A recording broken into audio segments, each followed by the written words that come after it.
আপনি ধরুন যে গত 20 মাস ধরে আওয়ামী লীগ ক্ষমতায় নেই, আওয়ামী লীগের হাজার হাজার নেতা কর্মীরা অত্যাচারের শিকার। এর ভেতরে কিছু কিছু নেতা কর্মী আছেন, তারা কিন্তু অত্যাচারের শিকার নন। তাদের কোটি কোটি টাকার ব্যবসা আছে, তাদের আন্তর্জাতিক পরিমণ্ডলে বিশাল একটা ভূমিকা আছে। তারা কিভাবে নিরাপদ রয়েছে? ধরে নিতে হবে যে তারা হয় ইউনূস সরকারের সাথে অথবা বিএনপি সরকারের সাথে কোনো একটা সমঝোতায় এসেছেন, অথবা তারা কোনো একটা তরিকা খুঁজে বের করেছেন যে তরিকায় মোটামুটি নিরাপদ থাকা যায়, বা নিজের নিজের যে সম্পদ, নিজের যে স্থাবর অস্থাবর, তাকে নিরাপদ রাখা যায়। তো এরকম লোক সংখ্যা বাংলাদেশের আওয়ামী লীগের ভেতরে কম নেই। সেই সব লোকরা আপনাকে মুখের সামনে বলবে যে আমরা ওয়ান অ্যান্ড অনলি বিলিভ করি শেখ হাসিনার বিকল্প নাই, মনে করি। কিন্তু সে যে ভেতরে ভেতরে কারোর সঙ্গে যোগাযোগ রাখছে না, বা সে যে ভেতরে ভেতরে শেখ হাসিনার নেতৃত্বকে চ্যালেঞ্জ করে তার নিজেকে দাঁড় করানোর চেষ্টা করছে না সেখানে, এটার কোনো গ্যারান্টি কিন্তু নেই। ওয়ান ইলেভেনের সময় যে লোকগুলো সামনে এসেছিল, সেই লোকদেরই একজনকে কিন্তু আমরা এখন সামনে দেখছি, তাদের একজনকে পিক করা হয়েছে। এবং এইটা যে আওয়ামী লীগের ভিতরকার দল ভাঙার প্ল্যান, তা কিন্তু না, এটা ডিপ স্টেটের প্ল্যান। ডিপ স্টেট প্রথমে চেষ্টা করেছিল বাংলাদেশকে বিরাজনীতিকরণ করার জন্য, অর্থাৎ ডিপলিটিসাইজেশন। দুজন পত্রিকার সম্পাদক সেই সময় তাদের নাম উঠেছিল, তারা সে সময় ভীষণ রকম সক্রিয় ছিলেন। ইভেন যে মাসুদ চৌধুরী কদিন আগে যাকে গ্রেপ্তার করা হলো, বিএনপি সরকার তাকে গ্রেপ্তার করলো ওয়ান ইলেভেনের কুশীলব হিসাবে, সেই ভদ্রলোকও তার জবানিতে বলেছেন দুজন সম্পাদক প্রবল ভাবে চাপ প্রয়োগ করেছে। তো তাহলে দুজন সম্পাদকের কি এমন ক্ষমতা যে তারা প্রবল ভাবে চাপ প্রয়োগ করতে পারেন? তাদের ক্ষমতার উৎসটা কি? তাদের ক্ষমতার উৎস ডিপ স্টেট। তারা ডিপ স্টেটের হয়ে কাজ করেছিলেন, সে সময় পারেননি। 24-এ এসে ইউনূসকে দিয়ে তারা আংশিক পেরেছেন, এবং ইউনূসকে দিয়ে সম্পূর্ণটা না পারার কারণে তারা এখন আবারও সক্রিয়। কারণ আওয়ামী লীগকে মোটামুটি সিন থেকে সরানো গেলেও বিএনপিকে তো সরানো যায়নি। বিএনপিকে বাধ্য হয়ে তাদেরকে মেনে নিতে হয়েছে। আপনি খেয়াল করে দেখবেন যে গত 15 দিন ধরে ওই মহলের, ওই বুদ্ধিজীবী মহলের, ওই সুশীল মহলের একটি বিশেষ গ্রুপ হঠাৎ করে সরব হয়ে উঠেছে গণ ভোটের রায়কে বাস্তবায়ন করার জন্য। গণভোটের রায়কে বাস্তবায়ন করার কথাটা বলে, এবং বিএনপিকে মুনাফেক বলতে চাচ্ছে যে বিএনপি গণভোটের রায় বাস্তবায়ন করার কথা বলে ক্ষমতায় এসে এখন গণভোটের রায় বাস্তবায়ন করছেন। তার মানে কি, বিএনপি বিরোধী একটা ন্যারেটিভ তৈরি করার চেষ্টা করছে। দ্যাট মিনস সেই 111-এর যে থিওরিটা, সেই থিওরিটা তারা আবারও অ্যাপ্লাই করছে। আওয়ামী লীগ যেহেতু সিনে নাই, তো আওয়ামী লীগের বদলে আরেকটা লীগ তো দাঁড় করাতে হবে। একটা একটা পুডল লীগ, একটা পুতুল পুতুল একটা টাইপের একটা সরকার দাঁড় করা, একটা দল দাঁড় করাতে হবে। যে দলটি এবং বিএনপি, এই দুটি দলকে মোটামুটি যুদ্ধংদেহী অবস্থায় রেখে মূল কাজটি করবে পেছন থেকে ডিপ স্টেট। সেটি হলো রাজনৈতিক দলহীন সরকার, অর্থাৎ কর্পোরেট ডেমোক্রেসি টাইপের, যেটাকে বলা হয়। কর্পোরেট ডেমোক্রেসি টাইপের মানে হচ্ছে কি, সরকারের যেখানে সরকার থাকে কিন্তু ভূমিকা থাকে না, মেন ভূমিকা থাকে হচ্ছে পেছনের কর্পোরেটদের। তো সেই রকম একটি সরকার বাংলাদেশে কায়েম করার জন্য ডিপ স্টেট দীর্ঘদিন ধরে চেষ্টা করে আসছে। সেই চেষ্টার ফসল হিসাবে তারা আওয়ামী লীগকে হটিয়েছে, এখন বিএনপিকে বাধ্য হয়ে মেনে নিয়েছে, এখন বিএনপিকেও হটাবে।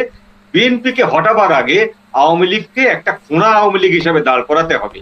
দাঁড় করিয়ে জনগণকে বোঝাতে হবে যে সকল রাজনৈতিক দলই বাংলাদেশে মোটামুটি আছে, কিন্তু এই রাজনৈতিক দলগুলো রাষ্ট্র পরিচালনার জন্য যথেষ্ট নয়। রাষ্ট্র পরিচালনার জন্য সুশীল সমাজের অংশগ্রহণে সম্মিলিতভাবে একটি গ্রুপ তৈরি করতে হবে, তারা রাষ্ট্র পরিচালনা করবে। এইরকম একটি পেছনকার প্ল্যান থেকে আওয়ামী লীগের বিকল্প হিসাবে দাঁড় করানোর চেষ্টা করা হচ্ছে আওয়ামী লীগের ভেতর থেকেই।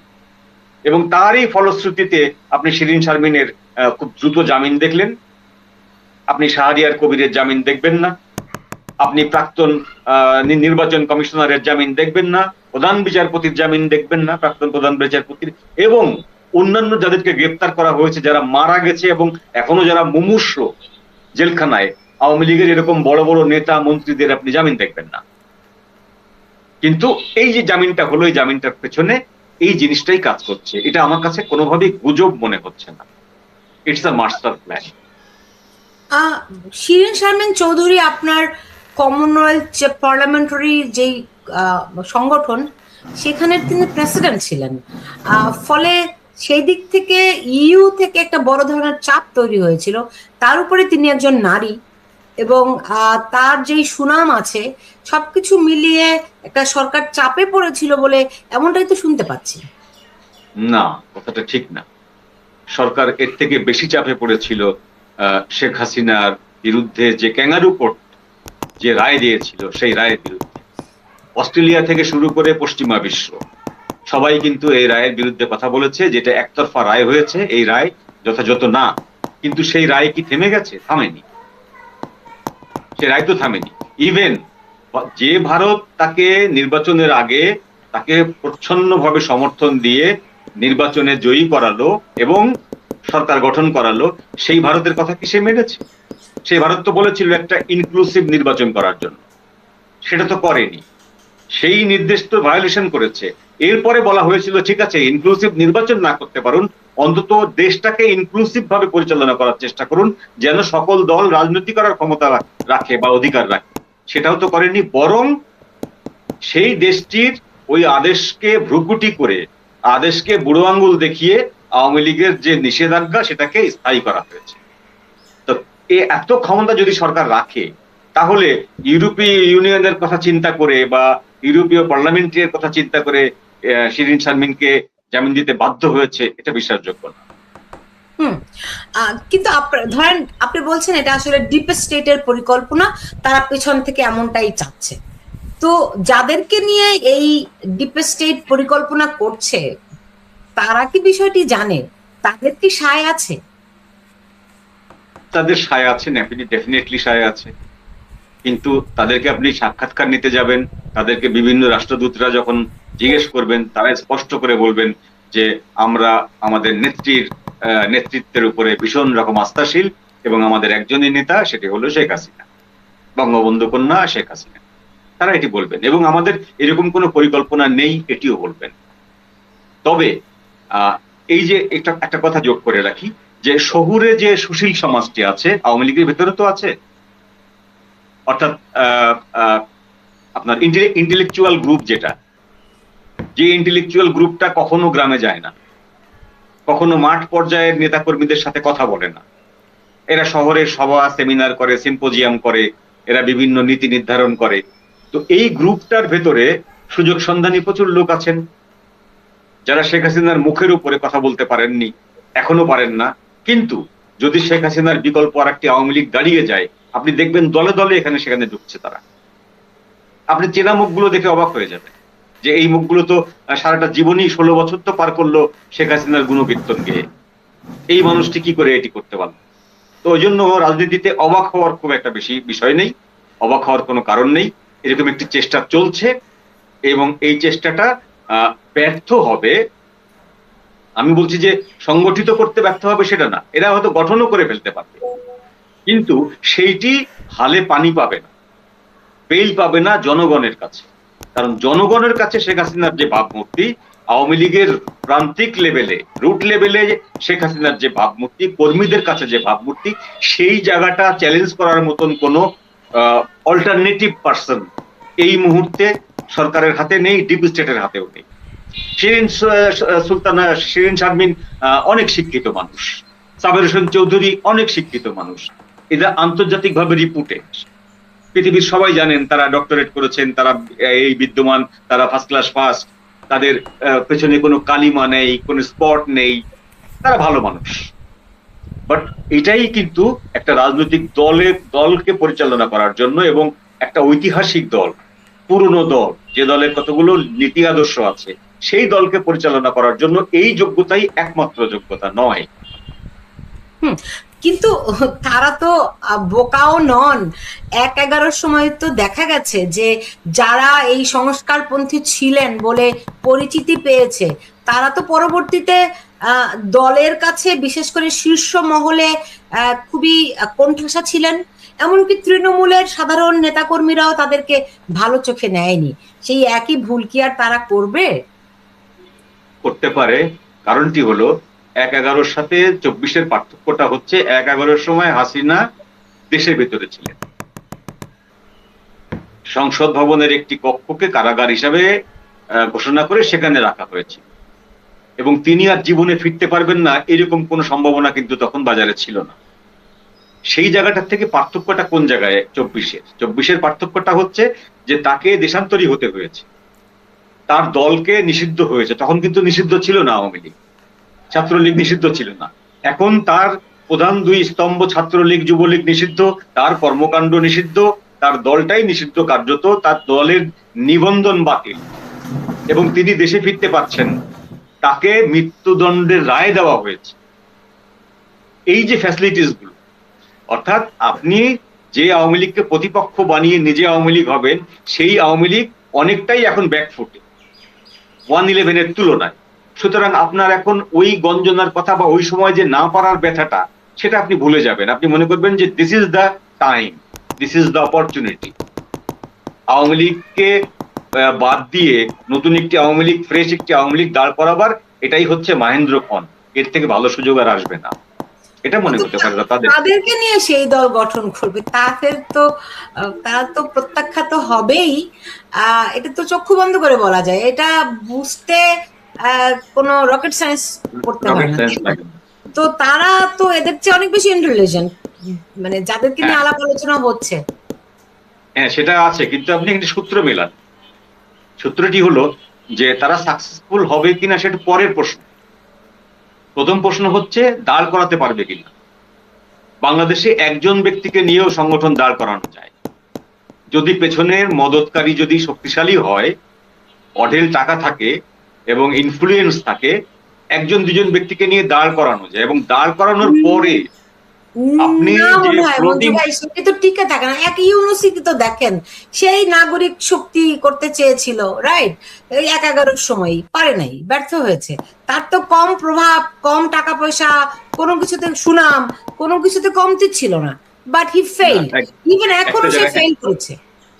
না, একটা জায়গায় বেসিক সমস্যা ছিল তার, যে সমস্যাটি শিরিন শারমিনের নেই, সাবের হোসেন চৌধুরীর নেই, বা এই যে গ্রুপ যাদেরকে নিয়ে ভাবা হচ্ছে, এদের কিন্তু সেই সমস্যাটা নেই। সেই সমস্যাটি হচ্ছে যে বাংলাদেশের একেবারে প্রান্তিক সমাজ পর্যন্ত ইনুসের নাম ছিল শুধু ইনুস। বাংলাদেশের জনগণ নিজেরা ব্যাংকে টাকা রেখে সুদ খায়, মানে ইন্টারেস্ট খায় সঞ্চয়পত্র কিনে। সেইটাকে এক ধরনের ইন্টারেস্ট বলে, সুদ বলে।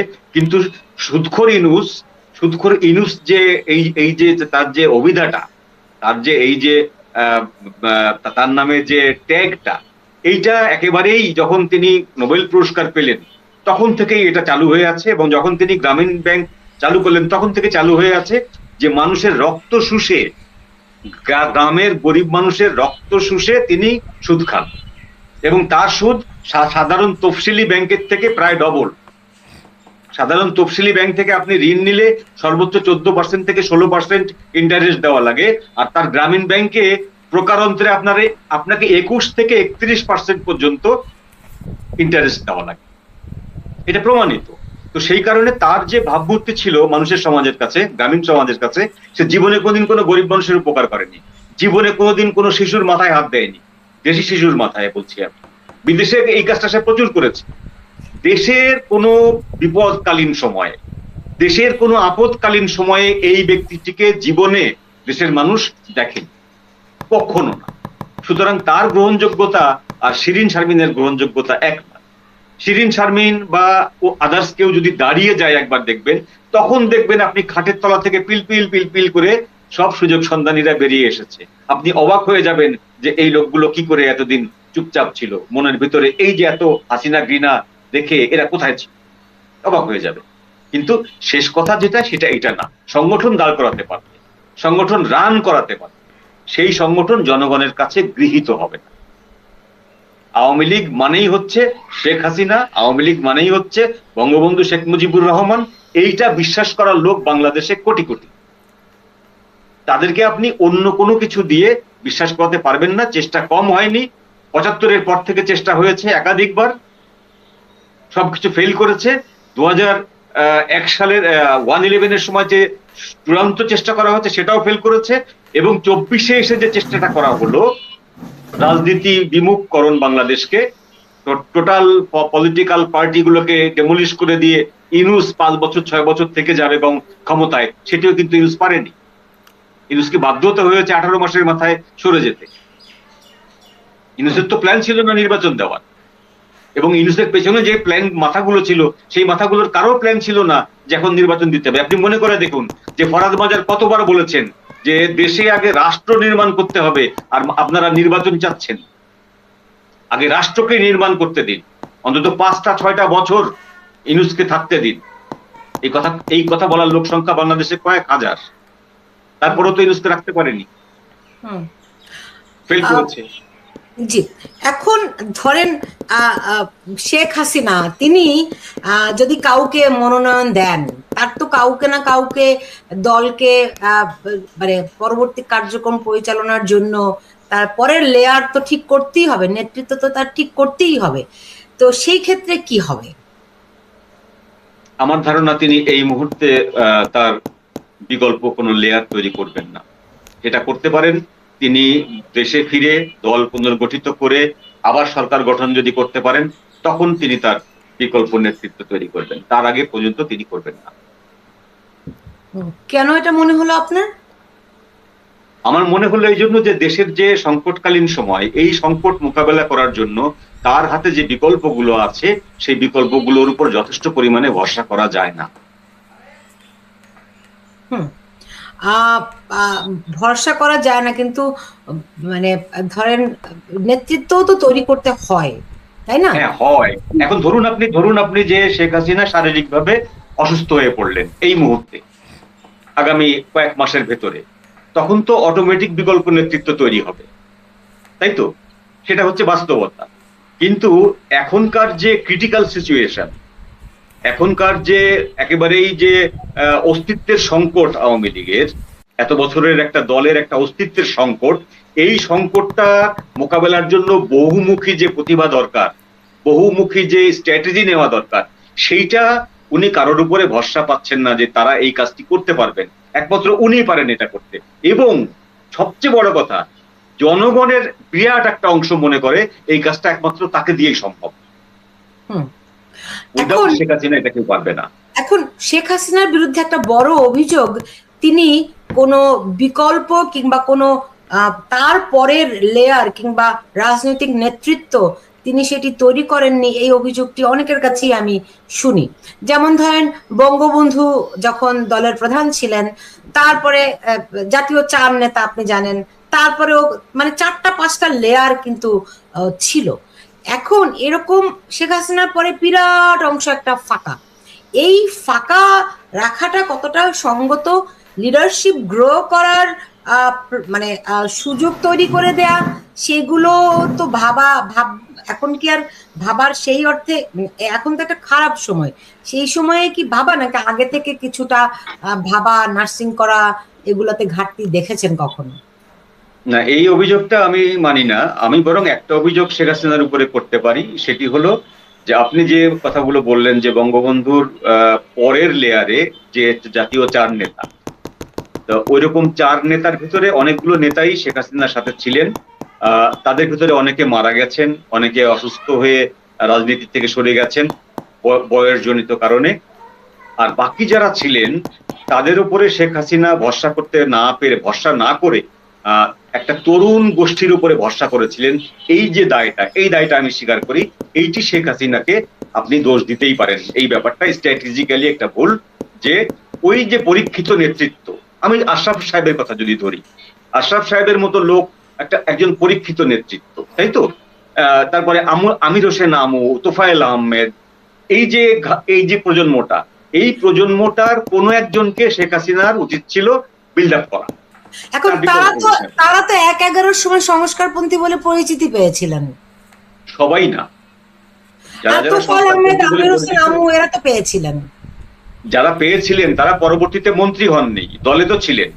কিন্তু তা বাদেও সেই আমলের যে লোকগুলো ছিল, যেমন আব্দুল সামাদ সাহেব মারা গেলেন, তাই তো? এরকম আব্দুল সামাদ সাহেবের মতো লোক যদি কেউ টিকে থাকতেন তাহলে না হয় আপনি বিকল্প তৈরি করবেন। আর একটি কথা আমি স্বীকার করি না, সেটি হলো বিকল্প কেউ তৈরি করে, বিকল্প তৈরি হয়ে ওঠে। বিকল্প তৈরি হয়ে ওঠার পরে সেই বিকল্পকে নার্সিং করে হচ্ছে চিফ। তো বিকল্প হয়ে ওঠার মতন একটা ব্যক্তি আপনি দেখান আওয়ামী লীগের 16 বছরে।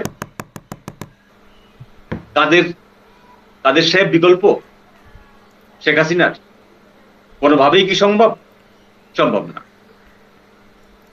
আসলে কেউ কারো তো বিকল্প হয়ও না, আপনি বিকল্প কাকে বলবেন? কিন্তু ধরেন এখন যদি কেউ অভিযোগ করে, অভিযোগ করতেই পারে, কারো তো মুখ বন্ধ করতে পারবেন না আপনি। কিন্তু আমি এই অভিযোগটা এই জন্য স্বীকার করি না যে আমি যে অল্টারনেটিভ, এইটা আমাকে আগে প্রুফ করতে হবে। আমাকে কাজে কর্মে আমার নেতৃত্বের সামনে দেখাতে হবে যে আই এম দ্য অল্টারনেটিভ। এরপরে যদি নেতৃত্ব আমাকে না গোনে, আমাকে পিক না করে, তাহলে সেটা নেতৃত্বের ভুল হতে পারে।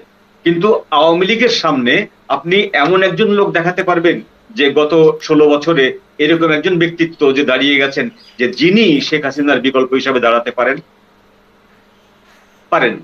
সবাই এই শেখ হাসিনার স্তুতি গেয়েছেন, মহান নেত্রী, অমক নেত্রী, তমক নেত্রী, এই গল্পগুলো বলে গেছেন। কিন্তু নিজে দায়িত্ব নিয়ে দলের একটি সিদ্ধান্ত দেওয়া, এটা কে করেছেন? আমি একটা রেফারেন্স শুধু ইউজ করবো, বেশি না। শাপলা চত্বর ঘটনার সময় দলে কতগুলো মন্ত্রী ছিল? 60টার উপরে, তাই তো? 60-এর উপরে মন্ত্রী ছিল আওয়ামী লীগের, আরো 60 জন 70 জন ছিল উপদেষ্টা, বহু লোক ছিল তো। কিন্তু যখন হুমকি দিল শেখ হাসিনাকে 24 ঘন্টার ভিতরে বাংলাদেশ ছেড়ে পালিয়ে যাওয়ার, এবং 24 ঘন্টার ভিতরে মওলানা রুহি হুমকি দিল শাহবাগে দাঁড়িয়ে, তখন কোন একজন নেতা মন্ত্রী কি মিডিয়ার সামনে এসে সেই বার্তাটাকে চ্যালেঞ্জ করেছে? করেনি। সন্ধ্যাবেলায় হঠাৎ করে মাইকের সামনে আসলেন সৈয়দ আশরাফ। সৈয়দ আশরাফ সাহেব এসে স্পষ্ট ঘোষণা দিলেন 24 ঘন্টার ভিতরে না, 12 ঘন্টার ভিতরে শাপলা চত্বর খালি করতে হবে। তা না হলে যে কনসিকুয়েন্স হবে, সেই কনসিকুয়েন্সের জন্য সরকার দায়ী থাকবে না। তো এই যে ঘোষণাটা, এই দায়িত্বহীন ঘোষণাটা দেওয়ার জন্য সৈয়দ আশরাফকে লাগলো, আর কোন লোক কেন এগিয়ে আসলো না? এটা হলো নেতৃত্বের সংকট। এই জায়গাটায় কথা বলছি আমি, যে নেতৃত্ব যে গড়ে ওঠে। হ্যাঁ, আমি এখন অনেকের মুখেই শুনি যে এই সময়ে, এই দুঃসময়ে একজন সৈয়দ আশরাফের খুব দরকার ছিল। তো কেউ তো চিরস্থায়ী না, মানুষ মরণশীল, তাই না? সেটি সবার ক্ষেত্রে প্রযোজ্য। তো সেই ক্ষেত্রে বললাম যে হ্যাঁ, আশরাফ সাহেব দায়িত্ব নিয়ে যে কাজটুকু করেছিলেন, সেই কাজটুকু কি 24-এর সময় কেউ দায়িত্ব নিয়ে করেছিলেন? আপনি কিভাবে রিপ্লেস করবেন? 24-এর সময় শেখ হাসিনা যখন কথাবার্তা বলছেন স্বরাষ্ট্রমন্ত্রীর সাথে, সেনাপ্রধানের সাথে, তারা আশ্বস্ত করছেন, ওই সময় কি কোনো মন্ত্রী দায়িত্ব নিয়ে বলেছে যে আমরা এই ব্যাপারটা হ্যান্ডেল করব? সমস্ত কিছুই তো হ্যান্ডেল করার জন্য শেখ হাসিনার উপর চাপিয়ে দিয়েছে। মন্ত্রীরা কি করেছে? শেখ হাসিনার বলা বক্তব্যগুলোকে তো তাপাকির মতন মিডিয়ার সামনে বলে গেছে। সেই সময় যদি একটা বিকল্প নেতৃত্ব দাঁড়িয়ে যেত, দাঁড়ানোর সুযোগ ছিল। কিন্তু ওই সময় ওই যে একটা ক্রিটিক্যাল মুভমেন্ট চলছে, সেই সময় একটা অল্টারনেটিভ দাঁড়িয়ে যাওয়ার সুযোগ ছিল। সেই অল্টারনেটিভ হিসাবে কেউ দাঁড়াতে পারেনি, এবং দাঁড়াতে যখন পারেনি তখন অ্যাবলিশ হয়ে গেছে, দলটা ধ্বংস হয়ে গেছে, চলে গেছে শেখ হাসিনা। এখন যদি কেউ বলে আমি বিকল্প হতে পারি, তখন কেন পারোনি? এখন এই ক্ষেত্রে একটা বড় অভিযোগ হচ্ছে গিয়ে যে শেখ হাসিনার অনুমতি ছাড়া কেউ কিছু করতে পারেন না। এই অভিযোগটা আমি অনেকের মুখেই শুনি, বিশেষ করে শীর্ষ নেতৃবৃন্দ যারা আছেন তাদের কাছে। তো আমি আবার তাদেরকে জিজ্ঞেস করি যে যদি করতেই না পারেন তাহলে আপনারা দলেই বা থাকেন কেন? তাহলে যদি আপনার ওই লিডারশিপ ক্যাপাসিটি নাই থাকে, কি মানে সংকটটি কোন জায়গাটাতে? আসলে কি একদম হাই এন্ডের সমস্যা, নাকি এই মাঝখানে যারা পরবর্তী লেয়ারের নেতা তাদের সমস্যা, তাদের ব্যক্তিত্বের সমস্যা, রাজনৈতিক দর্শনে বা পদ আঁকড়ে রাখার সমস্যা? সমস্যাটা কোন জায়গাটাতে? মানে এই দুই জায়গাটাতে একটা বড় ঘাটতি আছে বলে বোধ হয়। সে তো আছে, এটা এই ধরনের দলগুলোর সমস্যা, শুধু আওয়ামী লীগের না।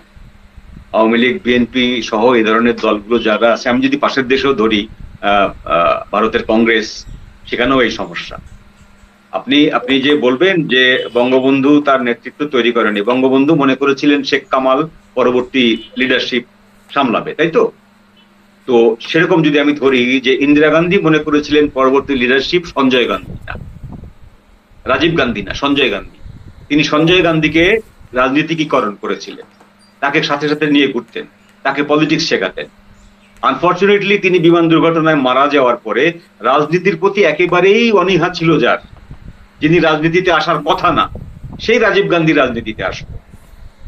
তো এই রিপ্লেসমেন্ট তো ইন্দিরা গান্ধীর বিরুদ্ধেও বলা হয় যে তিনি রিপ্লেসমেন্ট তৈরি করেননি, কিন্তু তিনি তো তৈরি করেছিলেন। সেই রিপ্লেসমেন্টটা মারা গেল, সেই রিপ্লেসমেন্ট মারা যাওয়ার পরে বাধ্য হয়ে রাজীব গান্ধী আসলো। রাজীব গান্ধী মারা যাওয়ার পরে সমস্ত কংগ্রেসের লিডাররা কম চেষ্টা করেছিল যে দায়িত্ব নেওয়ার জন্য সোনিয়া গান্ধীকে? সোনিয়া নেননি কেন? কারণ সোনিয়া ভালো করে জানেন যে ওই ক্যারিশমা আমার নাই। আমি নাগরিক, আমি জন্মগতভাবে বিদেশি নাগরিক, আমাকে ভারতীয় যে মাস পিপল, সেই মাস পিপল গ্রহণ করবে না, তারা বরং আমার দুই সন্তানকে গ্রহণ করবে। সেখানে জনগণের কাছে সবচেয়ে বেশি গ্রহণযোগ্য ছিল প্রিয়াঙ্কা গান্ধী, তিনি তো আসলেন না। আসলো কে? রাহুল গান্ধী, যে পলিটিক্সই জানতো না। ওই জন্য আপনি ভাবলেই যে বিকল্প তৈরি হবে, ব্যাপারটা এরকম না। এটা সিচুয়েশন ডিমান্ড করে, সিচুয়েশনের উপরে ডিমান্ড করার উপরে তৈরি হয়ে যায়। বিকল্প যে হতে চায় সে বিকল্প হয়ে দাঁড়ায়। তাকে যদি আপনি অবহেলা করেন, দূর দূর ছেই করেন, আপনি তাকে কোনো কারণবশত বহিষ্কার করেন, সেটা আপনার দোষ। কিন্তু যদি সিচুয়েশন ডিমান্ড করে যে আপনি বিকল্প তৈরি করেননি, এটা আপনাকে দায়ী করা যায় না। এটা আপনি খালেদাকেও দায়ী করতে পারবেন না, শেখ হাসিনাকেও দায়ী করতে পারবেন, উচিত না। কিন্তু ধরেন খালেদা জিয়া যেটি করেছিলেন, তিনি তার চেইন অফ কমান্ড, নেতৃত্বের একটা স্পষ্ট অবয়ব তৈরি করে দিয়ে গিয়েছিলেন তারেক রহমানকে ভারপ্রাপ্ত ভাইস প্রেসিডেন্ট বানানোর মধ্য দিয়ে, ভাইস চেয়ারম্যান। এখনো আমরা একটা চেইন দেখতে পাই, জোবায়দা রহমান আছেন, জাইমা রহমান আছেন, কিন্তু আমরা সেই অর্থে কোনো লাইন আপ আওয়ামী লীগে দেখছি না। সজীব ওয়াজেদ জয় এবং সাইমা পুতুলকে নিয়ে অনেক কথাবার্তা হচ্ছে বটে, কিন্তু তাদের আগ্রহ কতটুকু আছে এই নিয়ে একটা অনেকের ভিতরেই সন্দেহ আছে। অন্যদিকে ইদানিং আবার শেখ রেহানার ছেলে ববির কথা শোনা যাচ্ছে, এটাও কেউ না কেউ রটাচ্ছে এরকম আর কি। হ্যাঁ, তো এইখানে কি মানে এইখানের হিসাবটা কিরকম হচ্ছে? এখানে আমি সংক্ষেপে বলি, সেটা হলো যে ধরুন শেখ হাসিনা স্বাভাবিক মৃত্যু হলো, মৃত্যু হওয়ার পরে দলটির দায়িত্ব যারা আওয়ামী লীগের যারা নেতাকর্মীরা আছেন, তারা এই পাঁচজন ব্যক্তির ভেতরেই একজনকে খুঁজে বার করবেন। তিনি চান বা না চান, খুঁজে বার করবেন এবং তাকে সামনে নিয়ে আসবেন, এবং তিনি এক সময় রাজি হবেন। সেটি হতে পারে জয়, সেটি হতে পারে পুতুল, সেটি হতে পারে আপনার ববি, সেটি হতে পারে ওই যে আপনার ইংল্যান্ডের যে ববির যে বোন, নামটা ভুলে যাচ্ছি, হ্যাঁ টিউলিপ হতে পারে, টিউলিপ হতে পারে, শেখ রেহানা হতে পারে। এই পাঁচজনের ভেতরেই যে কোনো একজনকে আওয়ামী লীগের নেতাকর্মীরা দায়িত্ব দেবেন, হতে পারে সেটা। কিন্তু আপনি যে বললেন যে শেখ হাসিনা, খালেদা জিয়া যেমন তারেক রহমানকে ভাইস প্রেসিডেন্ট বানিয়েছিলেন, বিষয়টা শেখ হাসিনাও ওরকম জয়কে আওয়ামী লীগের সহসভাপতি বানাতে পারতেন বা ওই জায়গায় আনতে পারতেন। সেটি জয়কে ব্যবহার করার চেষ্টা করা হয়েছে। তিনি রাজনীতিতে আগ্রহী ছিলেন না, তিনি যে কাজে আগ্রহী ছিলেন তাকে সেই কাজের দায়িত্ব দেওয়া হয়েছিল। সেই কাজের মাধ্যমে কিন্তু তিনি বাংলাদেশে ঘন ঘন আসতেন, যাওয়া আসা করতেন, বাংলাদেশে পরামর্শ দিতেন সরকারকে, তার যে টেকনিক্যাল সাইডটাতে তিনি জানেন সেই বিষয়টাতে নিয়ে। তো এখন তিনি কেন আসছেন না, কেন পুতুল রাজি হচ্ছেন না, এই বিষয়টা আমরা বলতে পারবো না। বিষয়টা দাঁড়িয়ে গেছে যে নেসেসিটি হচ্ছে আপনার সবকিছুর মাদার। যদি নেসেসিটি ডিমান্ড করে তাহলে আপনি এই পাঁচজনের যে কোনো একজনকে দেখবেন। যদি নেসেসিটি ডিমান্ড করে এই পাঁচজনের বাইরে, একেবারেই পরিবারের বাইরে অন্য একজনকে দেখবেন, হয়তো আওয়ামী লীগের লিডার হয়ে দাঁড়িয়ে গেছে। অল্টারনেটিভ দাঁড়িয়ে যায়, রাজনীতিতে ভ্যাকুয়াম থাকে না। তো এখন যতক্ষণ শেখ হাসিনা জীবিত আছেন ততক্ষণ তার ক্যারিশমার কাছে, তার পার্সোনালিটির কাছে আওয়ামী লীগের আর কারো পার্সোনালিটি নাই যে তাকে সুপারসিড করতে পারে বা তাকে ওভারকাম করতে পারে।